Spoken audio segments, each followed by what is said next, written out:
Thanks for coming. Sorry we're a little delayed. My name is Jeff Pullman. I'm the head of comms and PR for HTC Vive. I'm going to introduce these fine folks in a few moments, but just wanted to start with show of hands. How many of you know someone who's suffering from dementia, Alzheimer's, PTSD, autism, depression? All right, well, that's, yeah.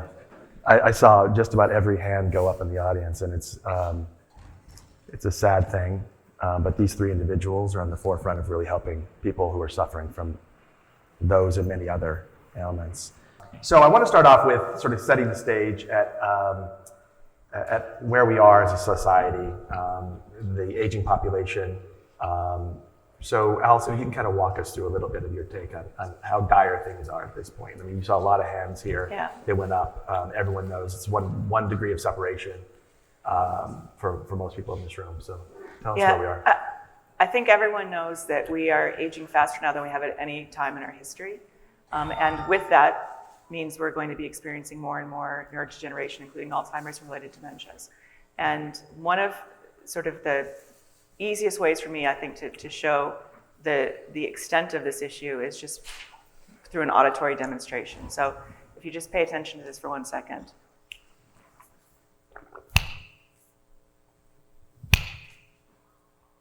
So I'm snapping approximately once every 3 seconds.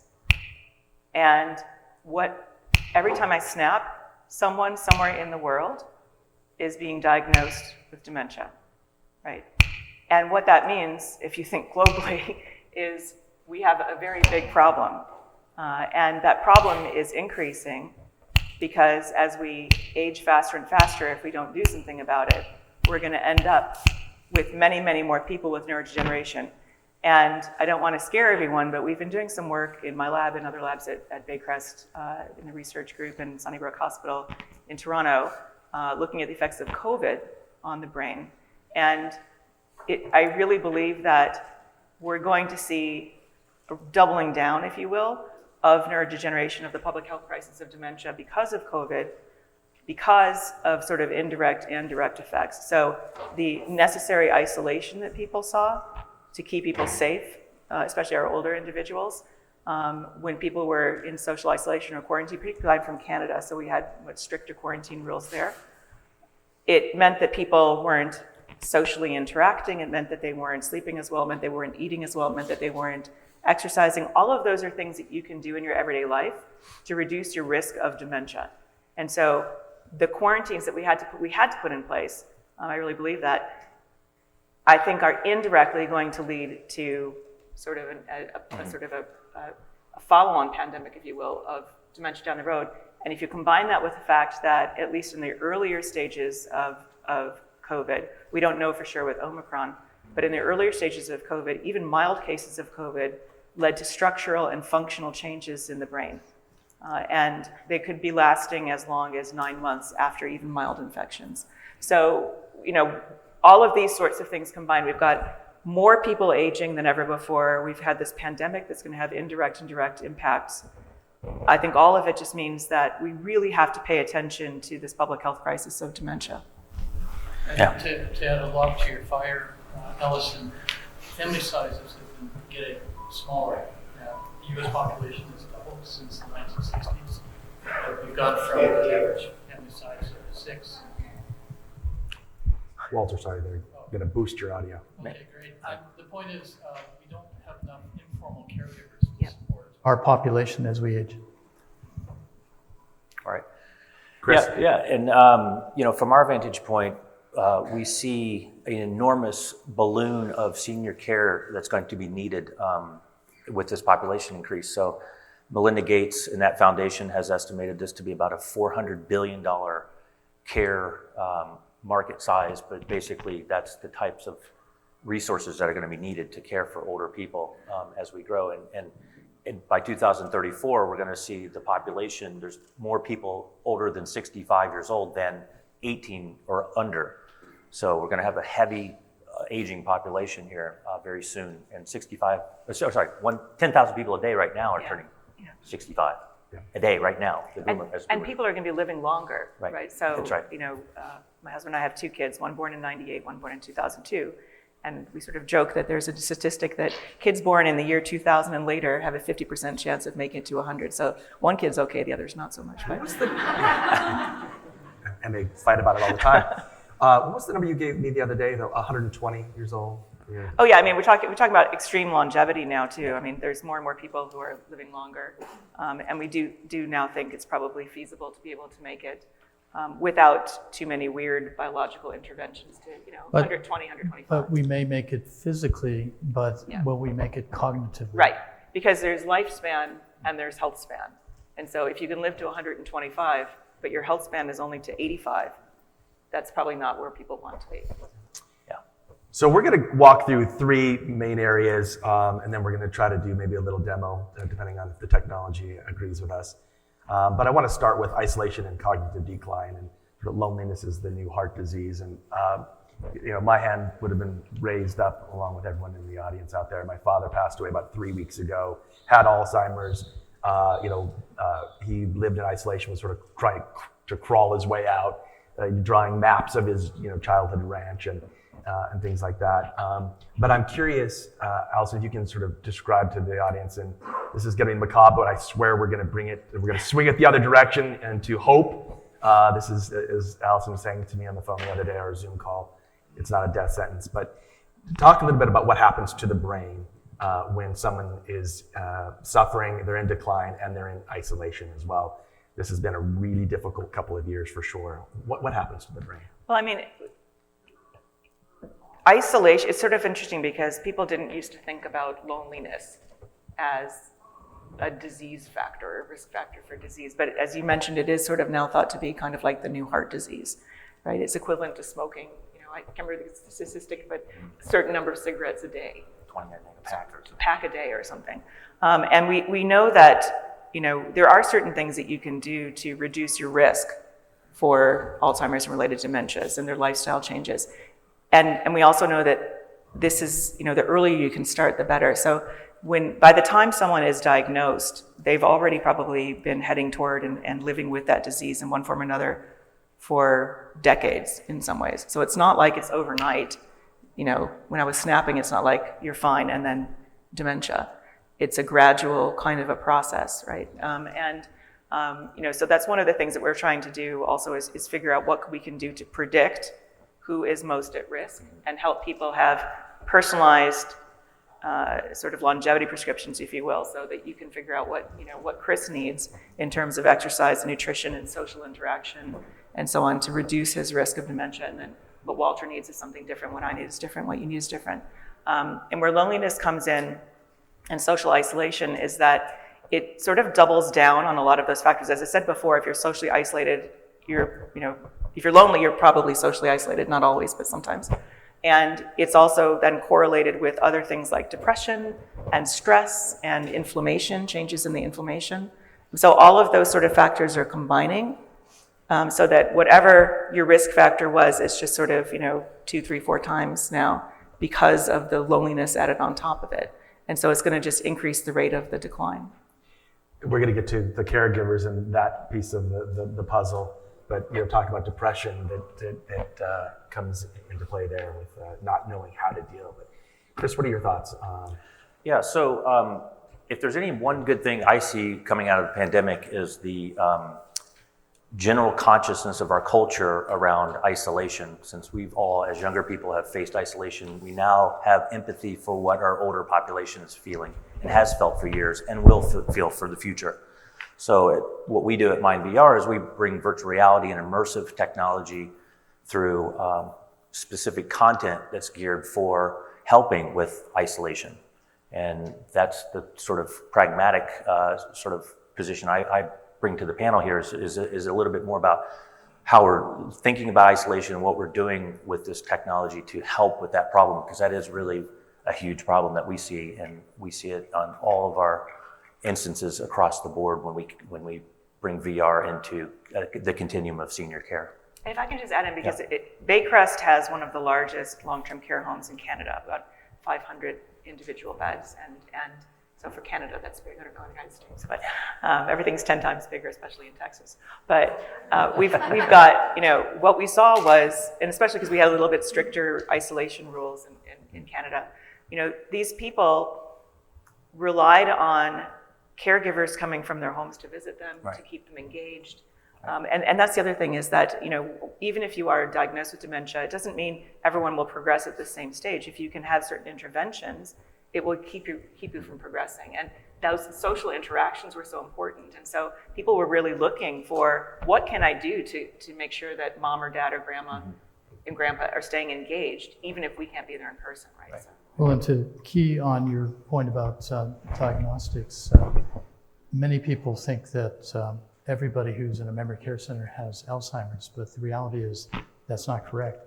And some of the neurodegenerative diseases are more akin to being treated and with better interventions like metabolic disease, for example.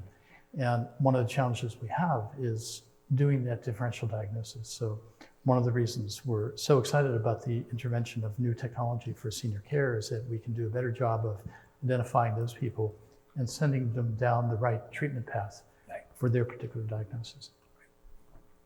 Well, I just want to add one thing. I didn't give a proper setup for Chris, but MyndVR creates VR solutions for senior living communities, home health care agencies, veteran homes, and individuals, or elderly individuals living at home. Let's talk a little bit about intergenerational activities. This kind of plays into the isolation piece. As my father sort of was getting further and further away from sort of the reality that we remembered and loved, he didn't know his grandkids. What kind of difference, Walter, does that make in terms of intersecting with family members? We're going to get to puzzles and other brain exercises as well, but... Well, I think one of the things that's important to appreciate is that virtual reality experiences are experiences.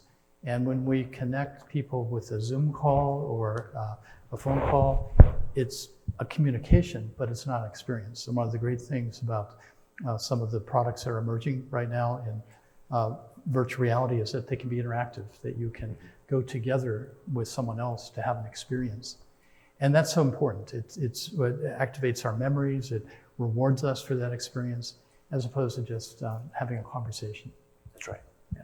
Chris, you've done so much work on this. Yeah, we have. We've done a lot of research. We're obviously in the field in 45 states, Canada, Australia, and we've learned that interactivity, to Walter's point, is so key. And we can do that with VR now in a really interesting way. So we just actually announced a new initiative called Mind Connect, which essentially allows family members to connect with that senior that might be here in Austin, and granddaughter or grandson might be in New York or California, wherever, it doesn't matter, and no distance required to make this work, but they can come into the metaverse that we're providing for grandpa.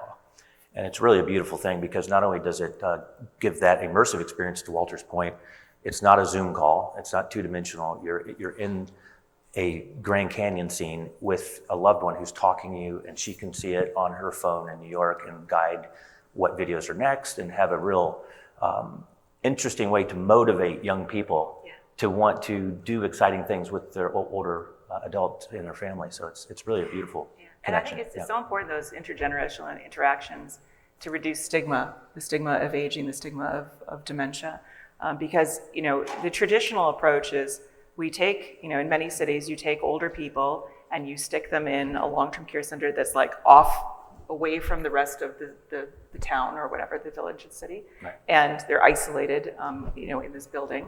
And they just are amongst themselves. And then the young people are in different places. And so newer models are trying to say, well, why don't we integrate older people more into the city? Why don't we have age-friendly cities? And one of the rationales for that is that we really want to have normalize aging. Right? Because people, as you get older, there are assumptions that are made. If you see someone with gray hair, you treat them differently than you do someone with kindly, I hope. There's examples. For example, if you have two people, one with gray hair, one with say darker hair, and they're together at a pharmacy looking for prescriptions, and it's the person with the gray hair who's looking for prescription, the pharmacist will often talk to the person with the brown hair or the darker hair. right? I mean, just like as though that person does not exist.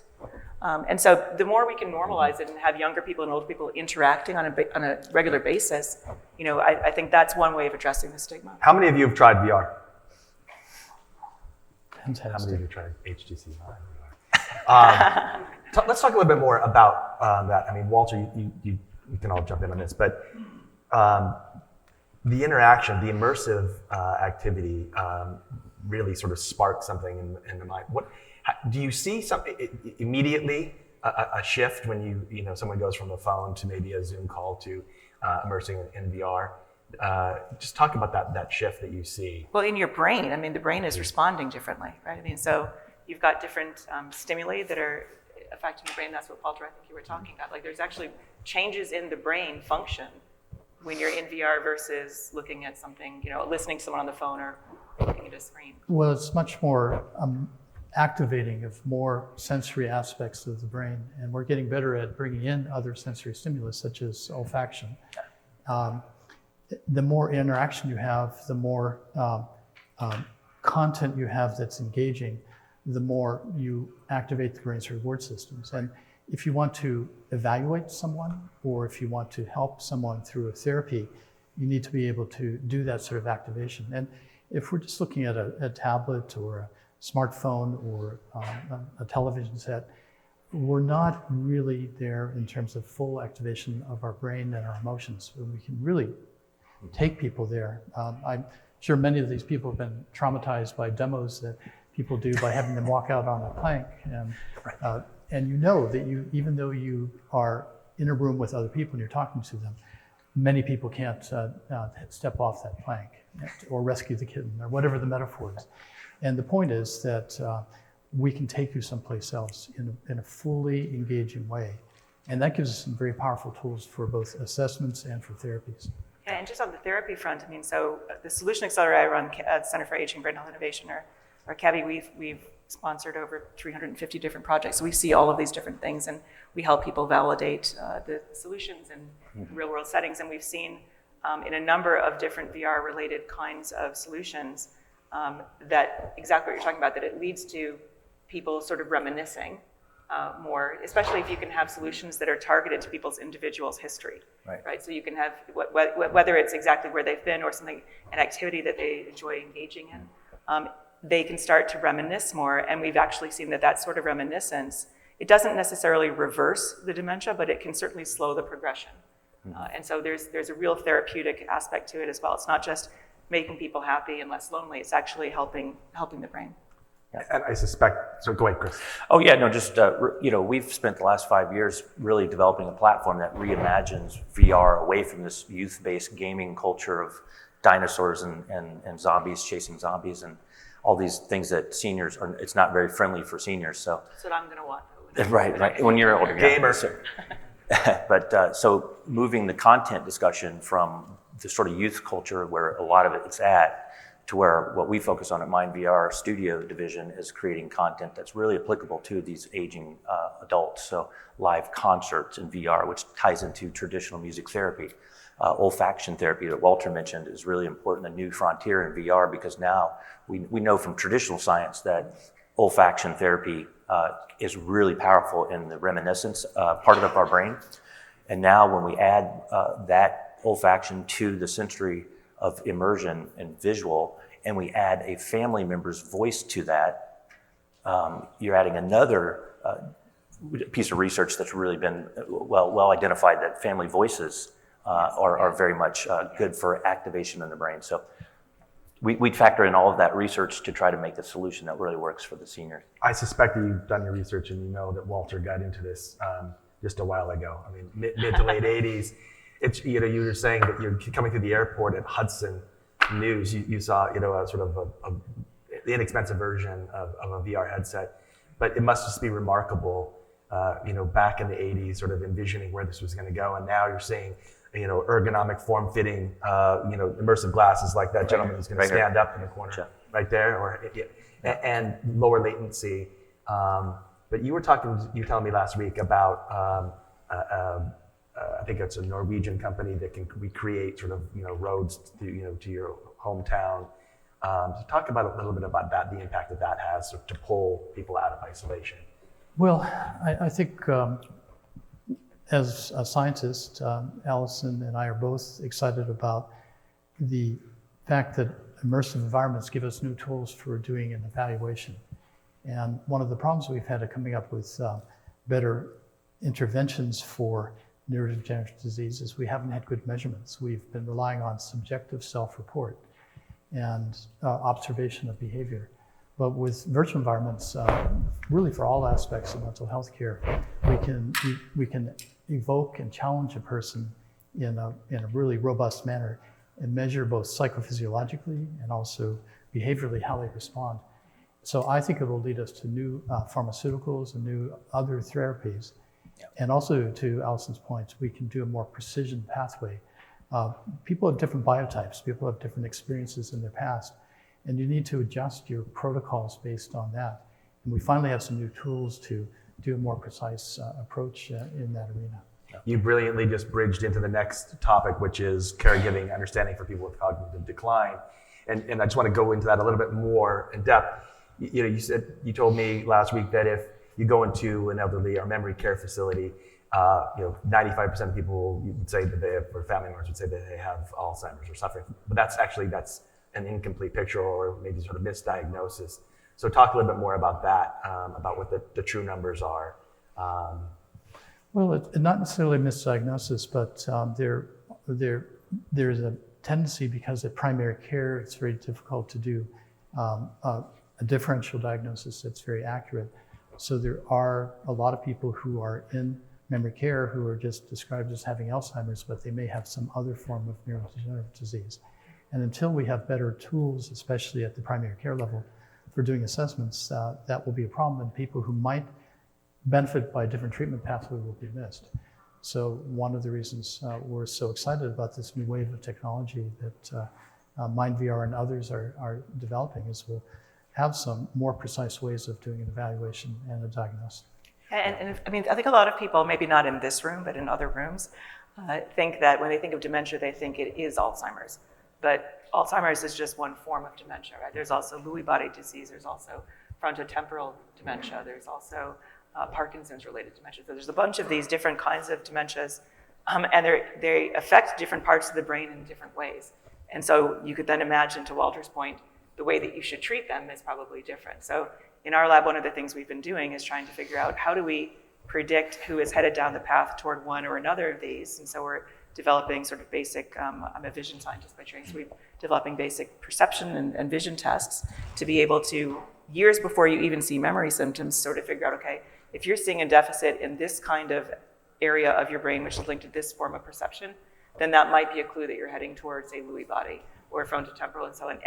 And right now we've been working just in like standard two-dimensional kinds of things, but I think that where there's really great promise with VR is taking that kind of approach and now combining it. And there already are some companies, Walter, you and I have talked about them before, that are using the VR systems and combining them with different perceptual and cognitive tests to predict far in advance. And I think if we can combine that with predicting, is it going to be which kind of neurodegeneration, we'll have even Allison just blasted right into the third subject. Oh, sorry. Right. Sorry. But to your point, Allison, I think we do know that it's not just VR that is coming out right now to make a difference. It's in confluence with a number of other emerging technologies. That's so there's an era of wearable sensors that people use Fitbits and Apple Watches, but also other ways of assessing their health.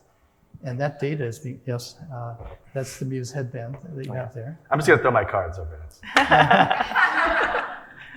I do want to pull it back for 1 second because I want to get into Muse. I want to talk about empathy for caregivers. Yeah. Because you started going down this path as well. How frustrating it is if you don't know exactly what the diagnosis, the proper diagnosis is. You're not going to be able to really deal with that individual. But the empathy piece, we talked a lot about this before stepping up onto the stage, how important that is for caregivers to really sort of see. And you tell the story about a sweater being put on individuals. Please share that with us. Sure. So at Brickler, we created some demonstrations of how your perspective changes the way that you think about someone. And again, it's sort of related to the issue of stigma that I raised before. But when you're a caregiver, whether you're an informal caregiver taking care of a loved one at home, or whether you're a professional caregiver, sometimes you just want to get a task done. And there are results that you see, and you don't really know how to interpret them. So the demonstration that I was talking about before is we have a 360 view, demonstration of a situation of a caregiver interacting with a resident who's living with dementia. And first you see it from the caregiver's perspective.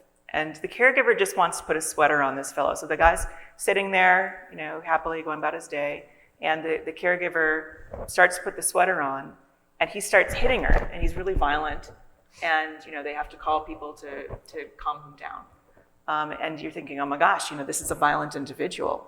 How are you gonna deal with him? And then you see it from his perspective, right? And again, he's just sort of sitting there, like enjoying his day, and then all of a sudden he's confined, and he can't see anything, and he's just struggling to figure out what is going on.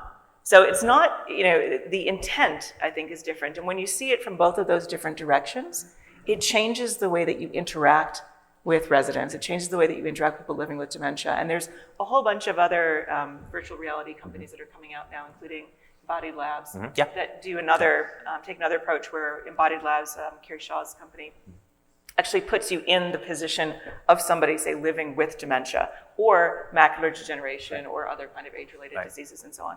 And so you can see what it's like to live as someone with that, which again creates a different sense of empathy for the people that you're caring for, which is so critical. Right. And again, through my lens, I see a huge problem that we have to bring in 1 million new workers to care for seniors over the next 5 years. It's unbelievable how much care is needed. These are unskilled people coming in. So what can we do at MyndVR is what we think about when we have these headsets out at all these senior homes and they're providing engagement for those seniors. Well, they can also, in off-peak times, be used for staff engagement and learning how to take care of someone with dementia. So we've developed a pretty landmark first iteration of a 20-part module that actually is a quiz-based VR program that takes the caregiver through, and if they score a certain amount, then they're, how to then provide the next level of education. But training in VR is really a big thing, as most of you probably know. But as it relates to senior care, it's going to solve a really big need, which is onboarding people fast. Yeah, and if I could just add, because one of the things that Chris and I talked about before is at Baycrest, we've created a training platform called LIFA, which is a sort of a gamified virtual environment for upskilling and reskilling people who are nurses and personal support workers in long-term care. And I mean, when I first tried it, I don't typically deal with wound care and things like that, but you can level up. And as you said before, I am a gamer, so I stayed up till 2 a.m. learning how to about wound care and these sorts of things because it was just so engaging. But then what we've talked about is it's all just scenario based and static pictures or maybe some videos. But if you could combine that kind of gamified approach to training in a virtual way, which is like this simulation approach with virtual reality, I really believe we could do so much more, so much faster. And Walter, it extends beyond just caregivers. It's you wrote about this recently. Police and drivers and cashiers. I mean, there's so many other people that could benefit from understanding, learning how to. Well, and I think there's procedural learning, which we're getting much better at, but there's also soft skill learning how to handle with an emotionally competent way a challenging situation socially, and we can simulate that, and we can also prepare people for things that they may not encounter at all in their profession, but they need to be ready for, just like a pilot needs to be prepared for something completely unexpected. So does a caregiver, and we can simulate some of the challenges that they might encounter and have them be prepared for it using a virtual environment. I think the other thing that we can do is help people evaluate their own efficacy and understand themselves a little bit more. If you're in the caregiving profession, being able to do that is so important. I'm really excited about what is going on with VR and AR technology. There's so many breakthroughs on the way. It's just picking up speed. But it's also emerging in confluence with 5G, with wearable sensors, with predictive modeling and machine learning. So VR is the interface with us, but it has all this back end of precision health that we can bring to bear. And I think one of the hard problems that we need to address is the challenges of senior care. Yep. I think this might be shifting to your third bucket. It's brilliant. Okay. Yes. But yeah, Walter, great observations. But one of the things that we're really excited about is this new frontier of VR therapy that starts to move into some of the physical and cognitive related aspects. So when it relates to motor skill, rebuilding your motor skills after a stroke, or just losing touch with your activities of daily life, which can happen during the aging process. The beauty of VR in terms of recreating environments that can help exercise those motor skills and brain activities is really powerful, and it's a great frontier. We're so excited about this. And one other thing I'm very excited about is, I know most people don't have a lot of trust in the government right now, but there was a really big announcement that just came out on Thursday of this week. A bipartisan bill at the federal level has been initiated called the Access to Prescriptions for Digital Therapy. And this is a pretty landmark federal act that's going to move through Congress, hopefully quick.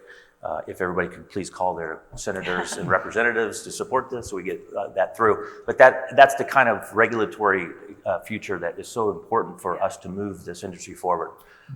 Well, we're moving into the era of prescription digital medicines, Right. which is incredible. I think the other thing that's important to realize is, for a long time, it's been the academic groups, it's been the clinical networks, and it's been the early stage startups that have been pioneering here, such as MyndVR. But now many of those groups are moving to a later stage, but fantastically, the large pharma companies, the large medical device companies, the large healthcare networks are joining with them to move things forward. Right.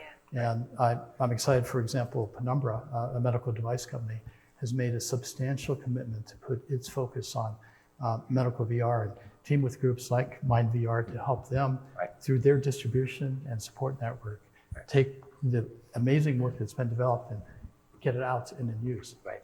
So this indeed is the third bucket, and I'm going to leave room. I'm watching the time, so I'm sure you guys are going to have questions. So I'm going to leave room for that. But this is the future of VR therapy. But data collection, so that's sticky for lots of companies, mine included, for sure. Where we're not in the business of accumulating users' information. We firewall that very carefully.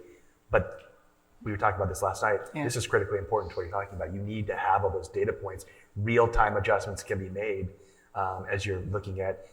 Talk a little bit about what the headset can read.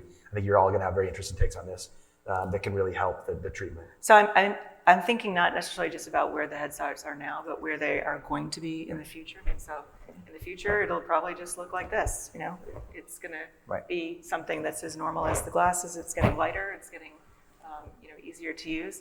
And this won't just help with an optical lens. It's going to have all kinds of things built into it. There already are devices like this, and Interaxon already has a set of glasses that they worked with Smith glasses company that has electroencephalography built into it. And if you don't know what that is, electroencephalography, or EEG, is just basically using electrodes to read what's happening in your brain. It's reading the electrical activity in your brain. And Walter loaned me this, but this is the Interaxon Muse S, and it's got the system, the system that we use to measure brain waves and so on in the lab. I've got a $250,000 system. It takes 20 minutes to put it on someone's head. They have to be sitting perfectly still and using it. This is like $200 or something. It's got a couple of sensors in the front. It's got a couple of sensors in the back. And you just put it on your head, and it also has this thing that measures how you're moving. It measures your heart rate. It measures all kinds of other things. And we're going to get to the point where it's all going to be integrated into this one pair of glasses. It's going to have measuring what's happening in your brain in real time, and then also by Bluetooth being able to control what you're seeing and what's happening. So for example, you could imagine in a real world situation, somebody might have one of these sorts of systems, and it will know, because of how your eyes are moving, your heart rate, your body temperature, all of these different factors, that you're falling asleep, say, on the couch. And we'll have a brain-body building connection. And so your brain waves and your body signals are going to tell your house, turn the thermostat down and turn the TV off, right? Or a little note might come up, through audio and visual saying, reminding you, why don't you head up to bed? So there could be reminders for those things. Or if you're living with dementia, you could imagine, one of the problems that ends people up in long-term care is, you mentioned before, the activities of daily living. VR is going to be integrating with all of these sort of behavioral and brain and body signals, and your activities as you're moving through the house, to be able to give you reminders of what you should be doing. It's probably more AR in that case than VR, but let's say you're going to the restroom, it'll remind you to wash your hands. If you're cooking something, it'll remind you to turn off the oven. And so the hope is that you'll actually be able to use these signals, not just for predicting who's going to end up with Alzheimer's or Lewy body or whatever, but to help people live independently in the place of their choice for longer. So, our goal really is, let's put long-term care out of business if we can.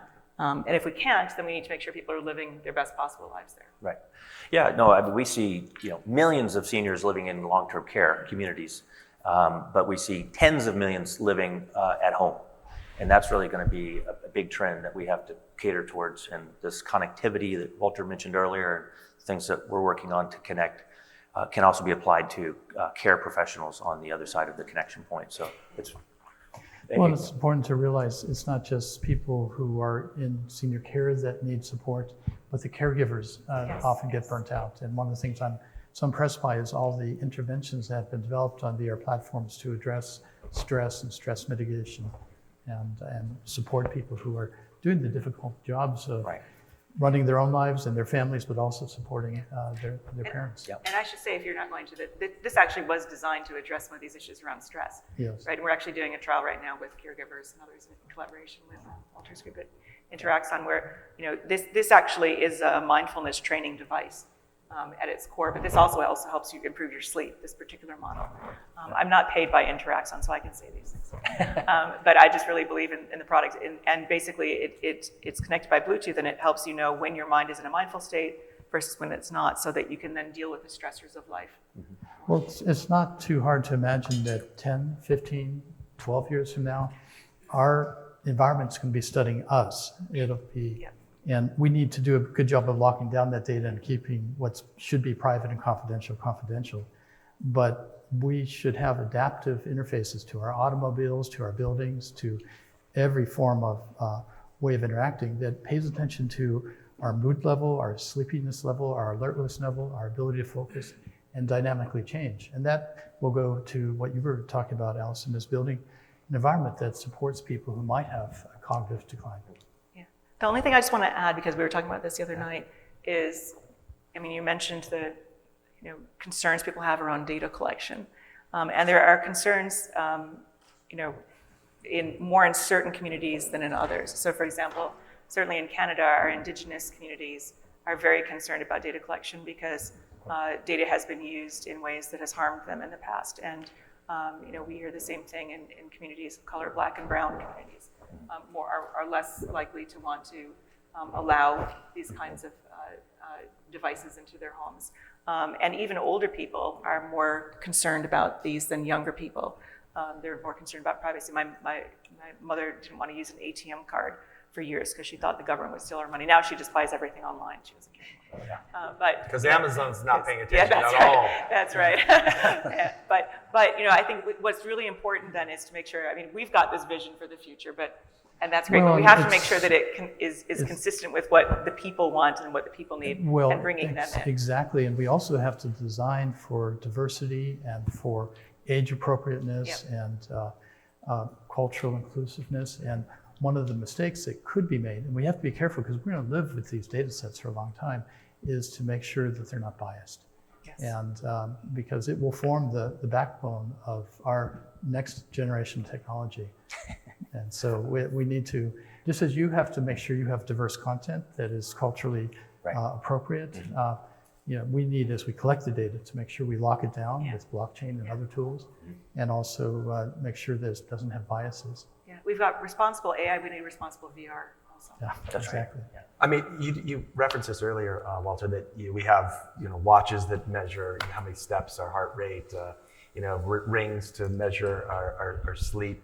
Why not pay more attention to brain health? And that's certainly where we are now. You've written studied a lot about sort of self-care, avatars, and I think you kind of touched on that if you're a patient and you're looking at sort of your future self, tell the audience a little bit about that, because it's there's no bias there. If you're looking at an avatar of yourself talking about what you should do, eat better, sleep more, drink less, don't Well, use nicotine. One of the challenges we have as humans is understanding that how the choices we make now will benefit us later. That's why it's so hard to exercise or to eat right or make the choices, lifestyle choices.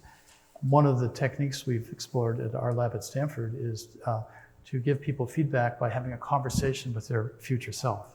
So we create an avatar of your future self, have you connect with that avatar, and then have a conversation and see how the choices that you make affects how you will be in 30 or 40 years. And for many of our studies, of course, we use Stanford undergraduates, and age progressing a Stanford undergraduate, even 10 years can be motivating for them to see what their choices are now. But it's a powerful tool to promote adherence, and that's one of the things that we all need to do for medicine's not easy, healthcare is not easy. And we need to have used all the tools we can get to help us go down that quest for better healthcare.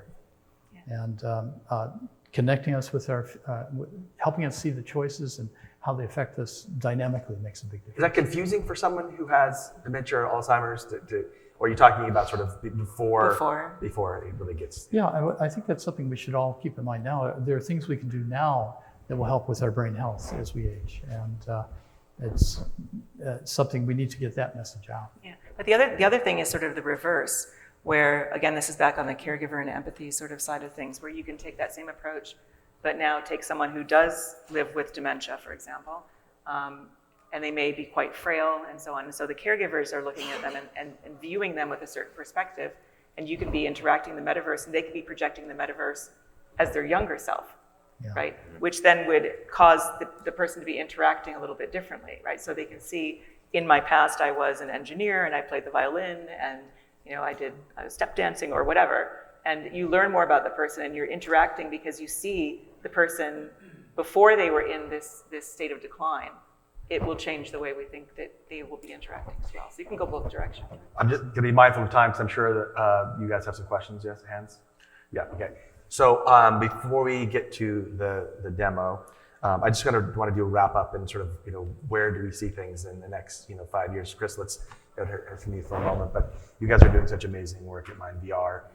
What most excites you about where things are headed? You sort of touched on the appetite and legislation and things, sort of this confluence of events, but what excites you the most right now? Right now, I'm seeing a huge wave of cultural consciousness around the metaverse.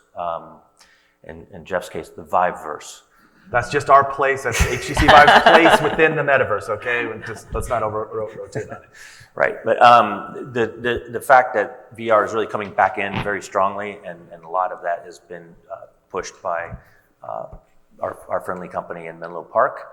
That is very much a youth-based culture, but it has translated to awareness and adoption with older people. So it's we've done studies across the country on adoptability of VR, and we've done it primarily on strapped-based headsets with older people, and we've still seen 55 to 70% positive to neutral about doing VR on a daily basis. So that was a great stat that came out of one of our studies. When we start introducing miniaturized versions, to Allison's point, of glass and immersion technology that's just a lightweight, put it on your head, no strap, this, I believe, will take adoptability to 75 to 90% because the barrier has been sort of the ergonomics factor. So that's exciting for me. The ergonomics for senior-related VR is really exciting. And then obviously the interactivity of being able to do real-world therapies in more cost-effective environments that are created by virtual reality. It's such an exciting time with the use of today's emerging technologies, which are only going to get better. We're breaking down distance and time, and it allows us to do so much that we cannot do otherwise. And for example, it's possible for us to have an experience and share it with other people and change how we appear as an avatar. We can express ourselves in whatever form we want to do. And what I think is going to be particularly exciting is the return to 3D. You know, with Cartesian, handwriting, texting, blackboards, we've moved away from interacting with each other in a three-dimensional world to a very limited pipe of communication. And now we're coming up with new ways of being with each other, of interacting with each other that are more dimensional. And that's going to make a big difference. Heard Vladimir talk about the process of becoming, and we sort of got away from that, and where technology is bringing us back together, sort of erasing that problem. For me, I think just building on the points been made, I'm really excited about the convergence of different kinds of approaches, connecting with VR, AR, XR, et cetera, and the possibilities that we will see for improving every aspect of older adults and caregivers' lives, all the way from prevention, through early detection, through treatment and care. But I'm also really excited about the fact that more and more companies are coming at it from the perspective of trying to understand the user needs. So in talking to Sean, for example, last night from MyndVR, he's had vast experience working in long-term care centers.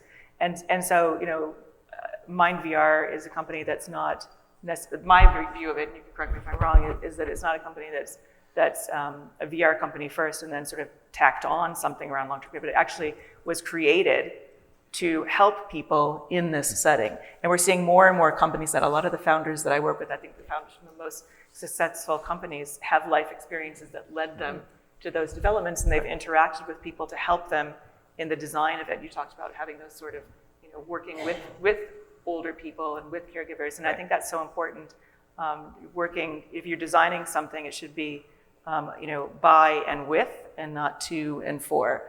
And so, to that end, we've created now at Cabby a new platform called Leap, which is really bringing together older adults and caregivers to connect them with innovators. Right. So it's easier for all innovators to be able to find those folks and do, whether it's all the way from the conceptualization of the idea through the design, through marketing. It's really important to keep the older adults engaged throughout that entire thing. And I think that's one of the reasons that your solution's been so successful. Right. Let's do this. If you have a question, come up to the mic, and while we're doing a few questions, let's get the demo set up. Can we do that simultaneously, or is that going to? Perfect, because I need to go ahead. I've never casted the projector before, so go ask questions when I get this figured out. Working with technology is like working with kids and animals. You're not quite sure how it's going to turn out. But so if you have a question, please come up. Step to the mic, please. We can always ask them questions if they don't. Right. Yes.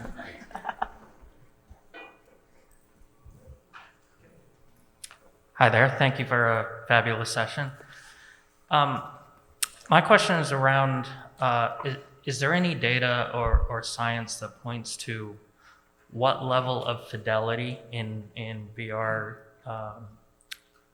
content that you're creating, what level of fidelity is required for a particular type of treatment? So where is, Roblox, Atari-style graphics sufficient for whatever purpose you're trying to achieve? And where do you need photorealism? And just along that spectrum, what are your experiences? I think all three of us have an answer for that. I'll start. One of the advantages of getting involved in VR almost 3 decades ago is I saw the low fidelity virtual environments. And we were able to do some amazing things treating post-traumatic stress for people who had been in combat during the Vietnam War, for example. So it depends on the indication, it depends on what you're trying to do, but in many cases, a little goes a long way. It's really good design, good protocols that make a big difference. With better fidelity, I think we get better immersion, better interaction, but it's not critical for some aspects of healthcare. As a matter of fact, I think almost all of them benefit by a more immersive, engaging experience, but it's not just graphic fidelity, it's also interaction and good design of the environment. Yeah, and to tie into that, we've done a lot of work in this space to see what seniors are able to basically absorb. And this generation grew up through the black and white TV to color to AM radio, FM to the internet to smartphones. They've adopted all this stuff and are adopting VR, but it's not a cartoon generation, let's put it that way. So CGI avatars, especially if somebody on the scale of cognitive decline, can be a really weird thing to introduce.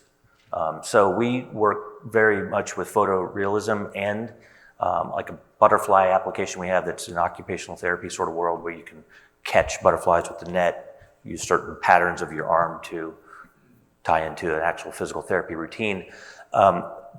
In that world, we have a very photoreal environment of it being in a park or a wooded area, and then you have butterflies that are animated, and they can live with that level of animation, we're finding, but it's not a cartoon generation, so we have to be careful on these avatars that look kind of goofy. Yeah, and the only thing I would add is that we actually don't have very high fidelity of what we see in the real world, right? Because your fovea has very high fidelity, but out in the periphery, there's really very much being filled in by your brain. So if we're actually creating a three-dimensional environment that's really high fidelity everywhere, that's not a representation of what it normally would be looking like in the real world. And so we're able to, it might be more important to have a high fidelity in the center where people are actually looking. And you don't have to worry so much about what's out here as long as there's the right kind of cues and shapes and movements. And then as people are sort of exploring in different parts, then you add the fidelity in there. That actually mirrors what we see more in the real world than really high fidelity. I see a lot of companies, even in the auditory world, I've seen people saying, well, we can reproduce sounds up to whatever, a gazillion kilohertz. It's like people can't hear that, so why are you bothering to do that? That's just a waste of bandwidth. So I think that taking into account what people actually do see will help to create the right sort of fidelity, but still make it fast enough that you don't actually need to recreate it. And the only other thing I would add is that some parts of the stimulus can be more important. So for example, in Meta, they've got ways of interacting with little avatars and so on, and it became more useful for them once they started adding in more fidelity in the eyes, so that you could sort of see where people were looking, right? So it didn't matter so much what's happening in the bottom half of the face, but what's happening in the eyes. So again, even within an object, you might need different amounts of fidelity. Thank you. How are we doing with the demo? Jim, thumbs up, thumb sideways? Okay. Keep the questions coming. We have a few more minutes. First, a comment. I'm a person in my 70s that was facing the need to take care of my parents in their 90s. And my physical problems were greater than the 90-year-old, except when it came to the cognitive level. The other thing is that as all of a sudden you have two people that are retired or are not bringing in an income.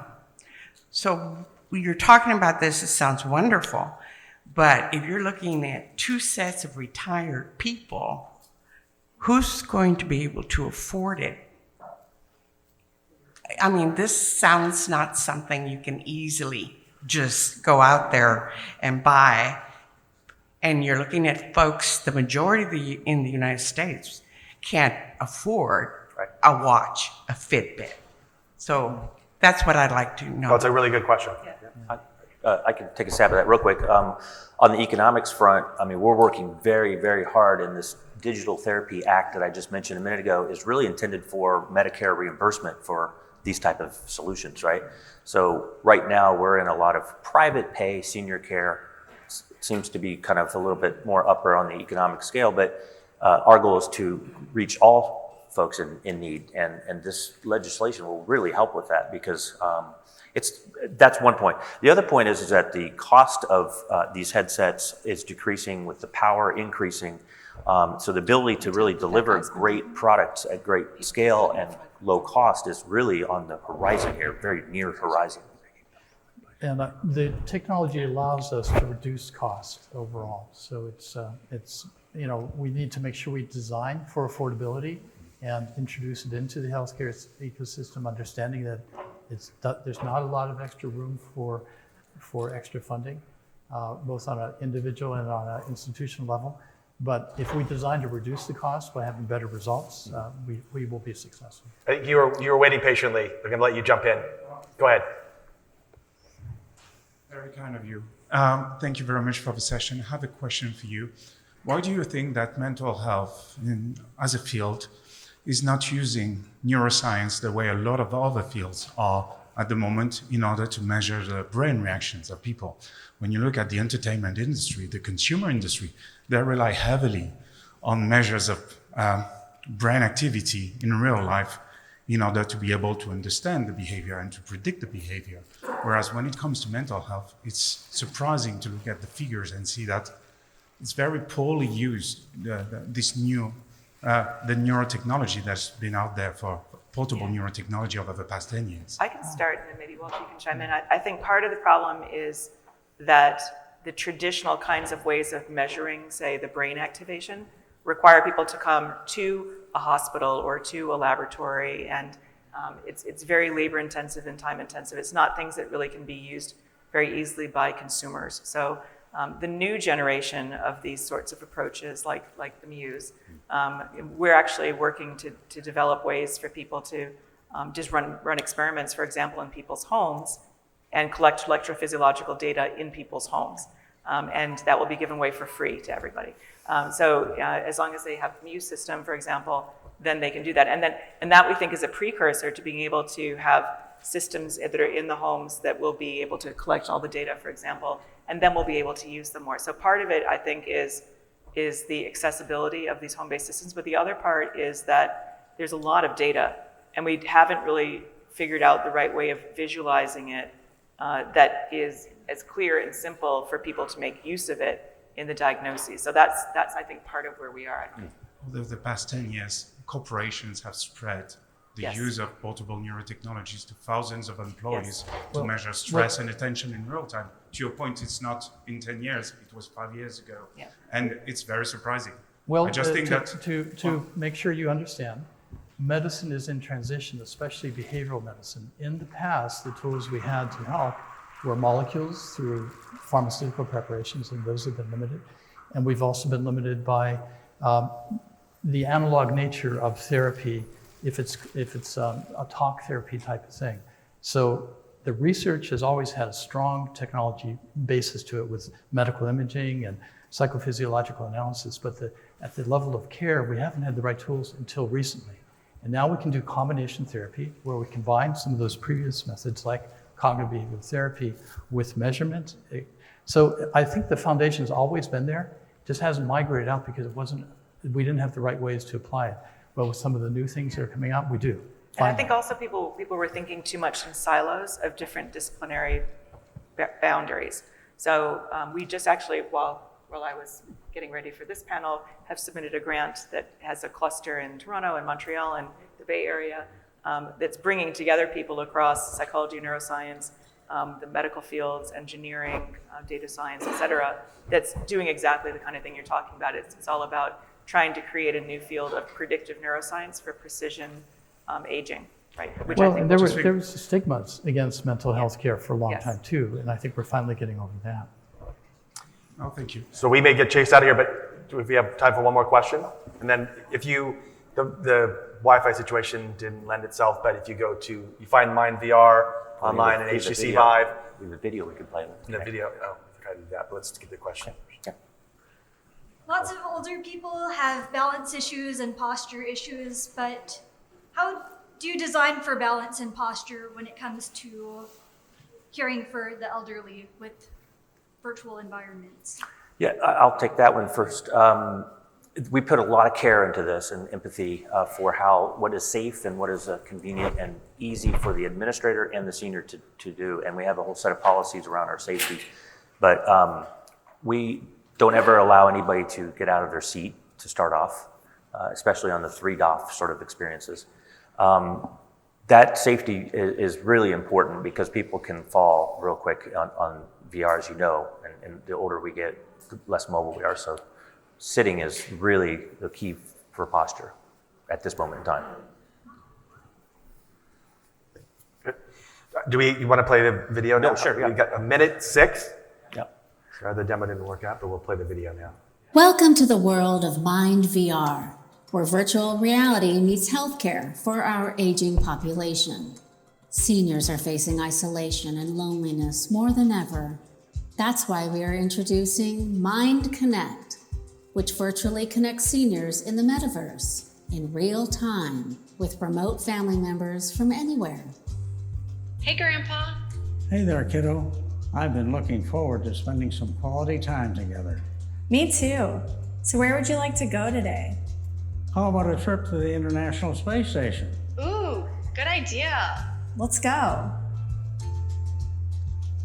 Wow, the flight into orbit didn't take long, did it? No kidding. Look at all that water. You think there's any fish down there? I think I see one or two. The Future of Comfortability by HTC Vive. The future of human connection with MyndVR. Mind Connect, bringing smiles on faces. Literally lifting people up out of their isolation. It's been a while. Thank you. Allison, Chris, Walter, thank you so much. Honor being on the stage with you guys. Thank you. Thank you. Yeah.